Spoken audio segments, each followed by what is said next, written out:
Pakistan's Deputy Prime Minister and Foreign Minister Ishaq Dar has postponed his planned Dhaka visit next week. There's clearly heightened tensions already between India and Pakistan. There could be an escalation as well.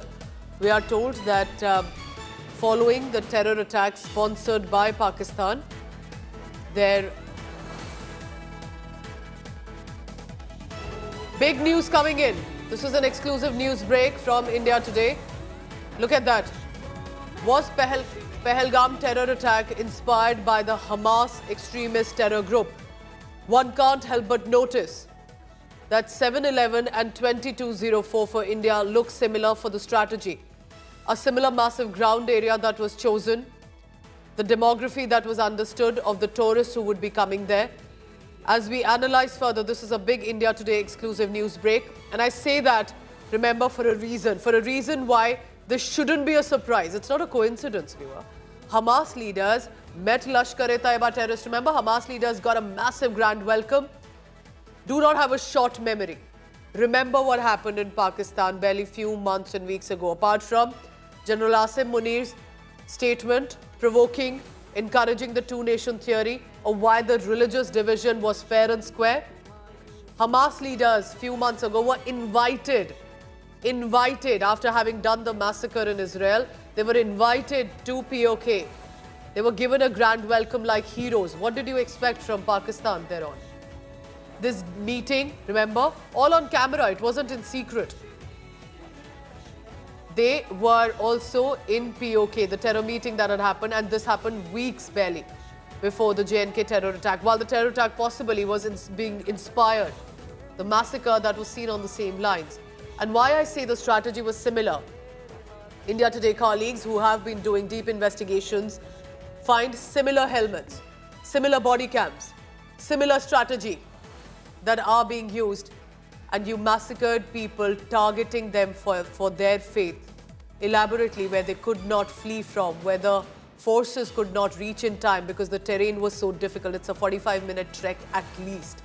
Arvind Ojha gets us that big news.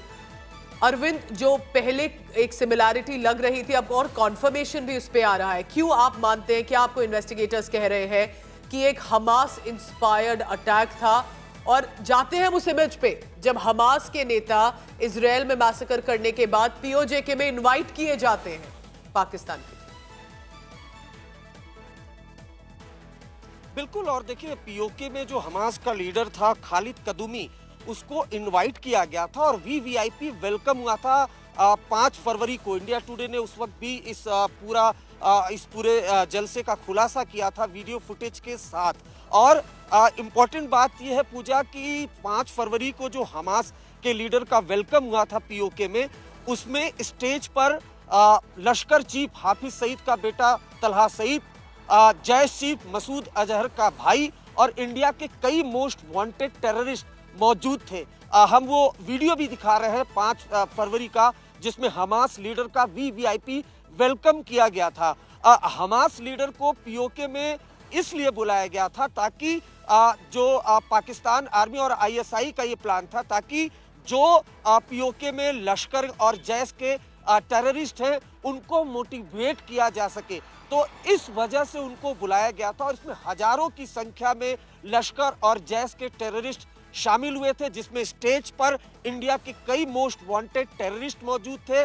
और इस stage से जहां Hamas leader की मौजूदगी थी, वहां Hamas leader के fight को लेकर, उनकी लड़ाई को लेकर बातें की गई थी और साथ ही साथ एंटी इंडिया स्लोगन वहां पर राइज किया गया था. भारत के खिलाफ काफी भड़काऊ बातें कही गई थी. उस स्टेज से इंडिया के कई मोस्ट वांटेड टेररिस्ट ने स्पीच दिया था और अपने जो लड़ाके हैं लश्कर और जैश के, उनको एग्जाम्पल दिया था हमास की लड़ाई का. तो मोटिवेट करने के लिए, उनको उनका ब्रेन वॉश करने के लिए 5 फरवरी को जब कश्मीर डे मनाता है पाकिस्तान, तब ये पूरा प्रोग्राम हुआ था. और जो पहलगाम में, जहां इस वक्त मैं मौजूद हूं, यहाँ पर जो टेरर अटैक हुआ था, उसमें जो टेररिस्ट थे उन्होंने जो मोडस ऑपरेंडी अपनाया था, कमोबेश जो हमास के लीडर है वो भी मोडस ऑपरेंडी वही अपनाते हैं. अरविंद, किस तरह से आप मानते हैं, क्योंकि ये इन्वेस्टिगेटर्स उस दिन से ही ट्रैक कर रहे थे, Hamas leaders who most of them who were also hiding in Qatar and other areas, and let people in Palestine die with the kind of retaliation that happened. जब investigators track कर रहे थे इस meeting को, फिर किस तरह से जो सवाल उठ रहा है कि ये इंसिडेंट कश्मीर में हो गया, आप क्यों मानते हैं कि इन्होंने बायसरन जैसी जगह चूज करी इन टेररिस्ट ने कि सिमिलर स्ट्रैटेजी हो और किसी को शक भी ना हो कि ये प्लानिंग हो रही है? देखिए पूजा, इस वक्त मैं चूंकि पहलगाम में हूं, मैं आपको कोशिश करता हूं वो दिखाने की। देखिए इस तरह की वैली है और ये सामने की तरफ अगर अजय ठाकुर आपको दिखाएं, ये ऊंची ऊंची पहाड़ियां हैं और इसी में वो स्पॉट है जहां पर टेररिस्ट अटैक हुआ था। काफी ऊंचाई पर है, वहां पर सिक्योरिटी फोर्सेस नहीं थी और प्रॉपर रेकी की गई टेररिस्ट के जरिए और उसके बाद अटैक किया।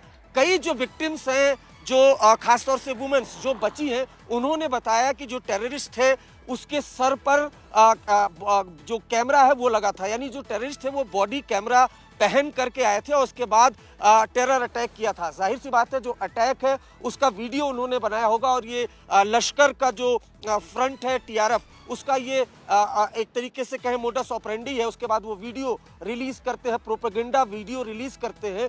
तो हमास स्टाइल अटैक इसलिए एजेंसियां कह रही है। तो 5 फरवरी को जो पीओके में हमास के लीडर का वेलकम हुआ था, पूजा, उसके कई जो फुटेज है वो हमारे पास मौजूद है, जिसमें जो लश्कर के टेररिस्ट थे वो बाकायदा हॉर्स पर बैठकर, घोड़े पर बैठकर, मोटरसाइकिल पर बैठकर वो वेलकम कर रहे थे। उनके पास वेपन्स थे, ऑटोमेटिक वेपन्स थे और वहां उस स्टेज से एंटी इंडिया स्लोगन राइज किया गया था। और उस वक्त भी जो हमारी इंटेल एजेंसीज है उसने उस पूरे 5 फरवरी को जो जलसा हुआ था उसको मॉनिटर किया था। और अभी जो पहलगाम में अटैक हुआ है वो काफी सिमिलर लग रहा है। इस वजह से एजेंसियां इस चीज को ट्रैक कर रही है। Very big news and very crucial piece of information. This is a larger global Islamist jihad group that is coming together, whether it's about Hamas, whether it's about the Pakistan terrorists, similar strategies. They saw the, so to say, success which they feel happened with regard to the massacre in Israel. They wanted to carry out similar for India. Sadly, they were able to do that. And even though, remember, security arrangements were in place, this meeting was tracked as well.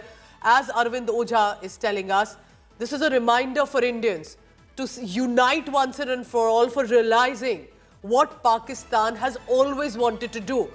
And some of us still believe in our nation. We should be friends with Pakistan. Arvind Ojha, thank you very much for bringing us this information.